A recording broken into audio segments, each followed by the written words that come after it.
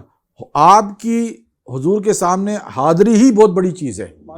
اسی میں سمجھ لیں کہ آپ کا بیڑا پار ہو گیا. اللہ کہ حضور کہتے ہیں کہ ایک روایت میں یہ ہے کہ میں اس پورا متن عربی میں یاد نہیں، لیکن میں آپ کو اس کا مفہوم بتا دیتا ہوں کہ جس شخص نے یعنی میری قبر کی زیارت کی، سمجھا نا، اس کو یعنی اس کی بخشش کی جو ہے نا مجھ پہ واجب ہو گئی. جی بالکل ایسے، ٹھیک ہے نا. گویا اس کی جب حضور پہ بخشش واجب ہو، حضور اس کی بخشش ہو گئی. اللہ اکبر. تو کافی ہے، آپ کا وہاں پہنچنا ہی آخرت کے لیے آپ کی بخشش کا سامان ہو گیا، لیکن صحیح عقیدے کے ساتھ. واہ، صحیح عقیدے کے ساتھ. ہاں. اور علامہ صاحب نے آپ کو بتا ہی دیا ہے، بس بے ادبی نہ ہو، کہیں ایسا نہ ہو کہ ہم لینے گئے تھے اور دے کے آ جائیں.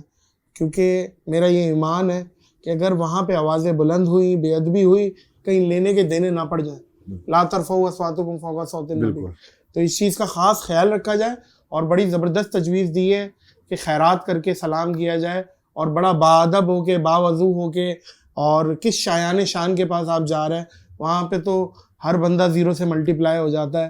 جو چیزیں میں نے دیکھی، میں اس چیز پہ بڑا ووکل ہوں علامہ صاحب. اور مدینے کی بے ادبی پہ تو میں ایک باقاعدہ پروگرام کرنا چاہ رہا ہوں کہ لوگوں کو اس پہ ایجوکیٹ کروں کہ اس چیز کا اس کو بڑا سیریس ہو کے دیکھا جائے. بہت بہت شکریہ علامہ صاحب، اللہ آپ کو جزائے خیر دے. اور آپ میں ایک بات پھر دہرا رہا ہوں، معزز خواتین و حضرات، علامہ مولانا فاروق تیجانی صاحب سے آپ اختلاف کر سکتے ہیں، لیکن آپ ان کا مذاق نہیں اڑا سکتے.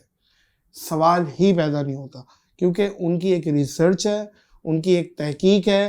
آپ صحیح ہے، ٹھیک ہے، آپ کہیں اختلاف رکھ رہے ہیں، لیکن یہ ساری چیزیں مذاق کسی کی علمیت پہ، کسی کی تحقیق پہ ہم نہیں اڑا سکتے. میں یہ سمجھتا ہوں ہمارے لیے ایک بہت بڑا ایک اثاثہ کا درجہ رکھتے ہیں، اور میں تو ان سے بڑا مستفید ہوتا ہوں، یہ جانتے ہیں.